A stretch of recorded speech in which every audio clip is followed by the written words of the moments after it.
Bien, entonces, todas las características del tiro parabólico están definidas por esas dos propiedades, esas dos magnitudes. En realidad es una sola, la velocidad con la que se dispara el proyectil, es decir, su magnitud y su dirección. ¿Sí? ¿Con qué tan rápido se disparó el proyectil? ¿Con qué ángulo? Todo eso determina qué tan lejos va a llegar el proyectil, qué tan alto va a llegar el proyectil, cuánto tiempo va a permanecer en el aire. Todo está definido, la trayectoria que va a seguir el proyectil está definido por la velocidad inicial y el ángulo, ¿verdad? Entonces, bueno, ¿qué característica tiene el proyectil cuando se encuentra en el punto más alto? A partir de eso es de donde vamos a deducir todo. En el punto más alto, ¿qué condición se cumple? Vamos a considerar que ahí está el tiempo, la altura máxima. En ese punto, ¿qué condición se cumple?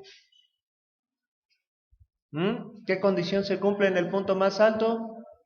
La velocidad en y vale cero, ¿verdad? En el punto más alto, la velocidad en y vale cero.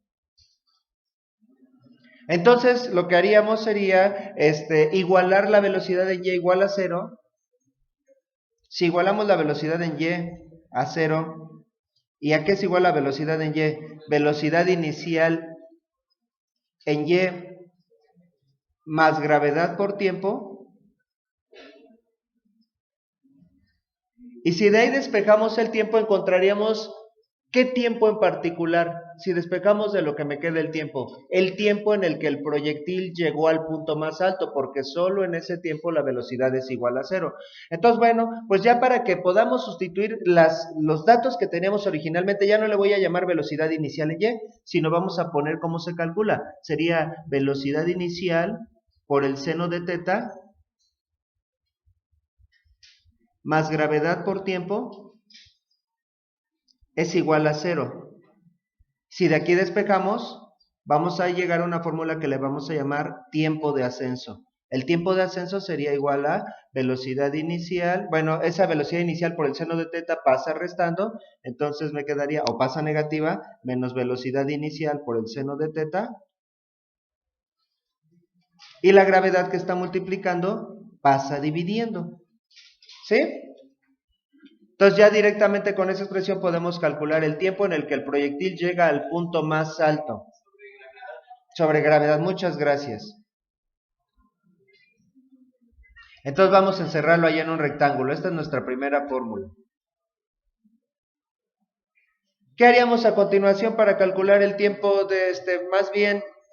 Por otro lado, ¿cuál era otra forma de deducir esa fórmula? Bueno, a partir del cálculo, y si ya vieron el tema de máximos y mínimos, entonces lo que tenemos que hacer para encontrar la altura máxima, y ya vi cara como de que no han llegado a máximos y mínimos, bueno, pero aquí tenemos un máximo, una altura máxima, lo que tenemos que hacer de la fórmula de altura, que es igual a, bueno, en este caso, que es y, cuando y es máxima, pues ese es el valor de la altura máxima, y igual a velocidad inicial en y por el tiempo, más un medio de la gravedad por tiempo al cuadrado. Lo que se nos dice en la clase de cálculo es que para encontrar el máximo hay que derivar esa función.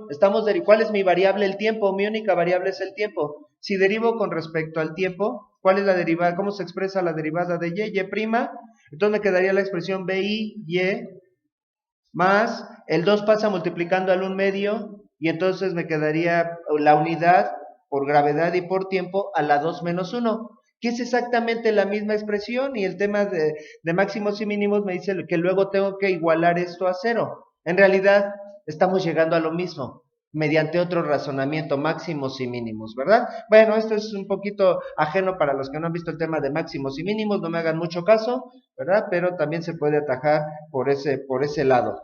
Bien, entonces esa sería la fórmula del tiempo de ascenso. ¿Qué haremos para calcular ahora la altura máxima? La altura máxima tendríamos que sustituir ese tiempo en nuestra fórmula de la coordenada y. ¿Sí? Entonces la coordenada y es velocidad inicial en y. Nuevamente la voy a volver a expresar como velocidad inicial. Voy a sustituir este tiempo, pues, en esta fórmula para que me sigan. ¿Sí? Entonces, y eso me daría la altura máxima. Sería entonces la velocidad inicial en y, que es velocidad inicial por el seno de teta,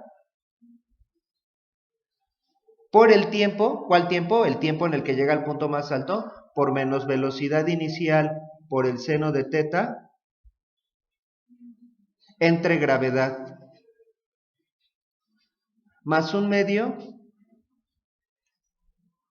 de la gravedad por el tiempo al cuadrado. ¿Cuál tiempo? El mismo tiempo, por menos velocidad inicial por el seno de teta entre la gravedad al cuadrado. Y esto lo vamos a reducir a su mínima expresión. Entonces, del lado, el primer término me quedaría velocidad inicial por velocidad inicial, menos velocidad inicial al cuadrado, por seno de teta por seno de teta, por seno cuadrado de teta, entre la gravedad, más, y luego un medio por gravedad se puede expresar como gravedad sobre 2, que multiplica la velocidad inicial. Aquí me faltó un signo negativo, ¿verdad? Pero de todas maneras se va a hacer positivo al elevarlo al cuadrado porque está dentro del paréntesis. Velocidad inicial al cuadrado por el seno cuadrado de teta entre gravedad cuadrada. Tengo una gravedad que multiplica y una gravedad cuadrada que divide, nada más me quedaría una gravedad en el denominador. Y entonces esto sería igual a menos velocidad inicial al cuadrado por el seno cuadrado de teta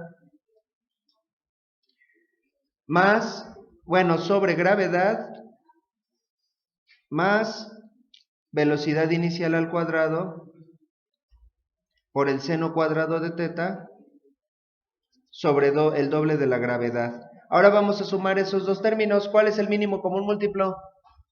2g, ¿no? Entonces, si sumamos esos dos términos, entonces sería 2g entre g igual a 2 por menos velocidad inicial por el seno cuadrado de teta, entonces me quedaría menos 2 velocidad inicial cuadrada por el seno cuadrado de teta. Y luego seguiría 2g entre 2g, 1, ¿verdad? Más 1 que multiplica a velocidad inicial cuadrado por el seno cuadrado de teta.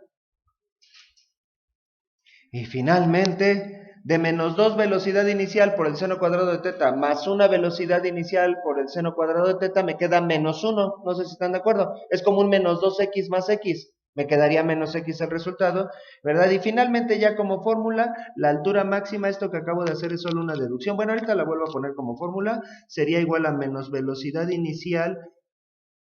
Que bueno, como los dos están elevados al cuadrado, tal vez también podríamos ponerlo así, por el seno de teta todo elevado al cuadrado, entre el doble de la gravedad. Que si revisan sus notas del tiro vertical, se parece muchísimo la fórmula. También en el tiro vertical habíamos sacado una fórmula para la altura máxima. La única diferencia es que el seno no tiene seno de teta, porque ahí no, el ángulo es de 90 grados. Es válida también para el tiro vertical esta fórmula. El seno de 90 grados es 1. Así que en un tiro vertical, pues también lo podemos analizar con las fórmulas del tiro parabólico, ¿verdad? Bueno, nada más considerando el ángulo de 90 grados. Altura máxima, ¿sí? Queda afuera del paréntesis. Entonces la altura máxima sería igual a menos velocidad inicial al cuadrado. Voy a volver a poner aquí la fórmula nada más para poder borrar la deducción. Lo que hice allá abajo fue una deducción. Menos velocidad inicial por el seno de teta al cuadrado y todo sobre 2g. Esa es una fórmula para que ya directamente calculemos la altura máxima. Y finalmente vamos a hacer la deducción para calcular el recorrido. Y el recorrido se define como la distancia horizontal que recorre un proyectil hasta que, también se le conoce como alcance, hasta que regresa a la misma altura desde la que se le disparó. ¿Qué tendríamos que hacer para encontrar esa distancia? Pues sustituir el tiempo que tardó en llegar a ese punto. ¿Cuánto creen que va a tardar en llegar otra vez al piso? ¿A qué será igual el tiempo en el que el proyectil va a llegar al piso desde que se le disparó? Se los voy a poner más fácil. Si el proyectil tardó 3 segundos en llegar al punto más alto, ¿cuánto creen que va a tardar en llegar al punto más bajo?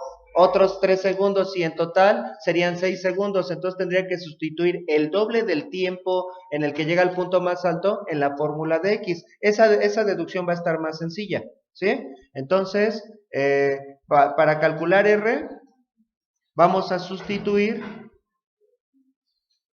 el doble del tiempo de ascenso, que sería igual a menos 2 BI por el seno de teta entre gravedad, o sea, el doble de esta fórmula, en la fórmula de X, ¿verdad? Es decir, en esta expresión.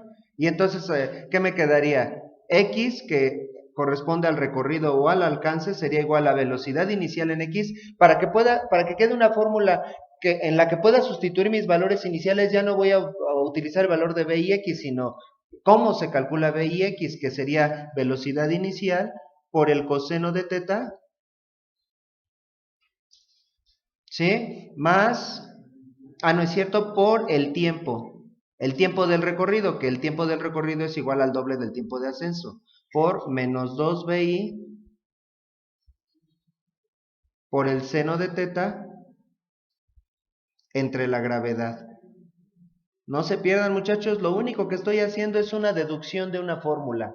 Después vamos a utilizar solamente esa fórmula, ¿verdad? Y entonces esto me quedaría igual a menos 2, velocidad inicial por velocidad inicial cuadrada por el seno de teta, por el coseno de teta, entre la gravedad. ¿Verdad? Y esa sería la fórmula para calcular el recorrido. Lo que voy a hacer a continuación es ponerla un poquito más elegante la fórmula, utilizando una identidad trigonométrica que la verdad no es el alcance de este curso hacer la deducción de esa identidad trigonométrica, pero ustedes pueden comprobar la siguiente identidad trigonométrica. Seno de teta por el coseno de teta, identidad trigonométrica, es igual a 1/2 del seno de 2 teta. Lo pueden comprobar con sus calculadoras. Lo que quiere decir esa identidad trigonométrica muy bonita, eso sería del tema de geometría.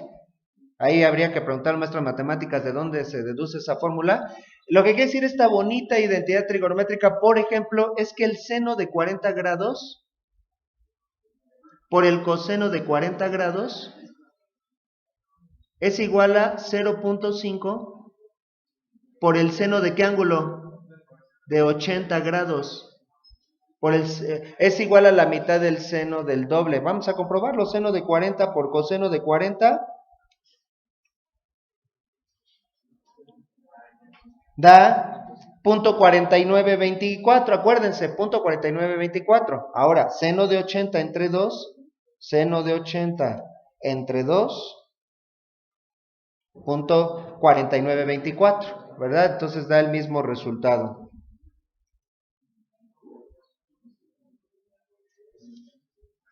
¿Sí? Entonces vamos a sustituir esa identidad trigonométrica en mi fórmula y eso me va a simplificar muchísimo.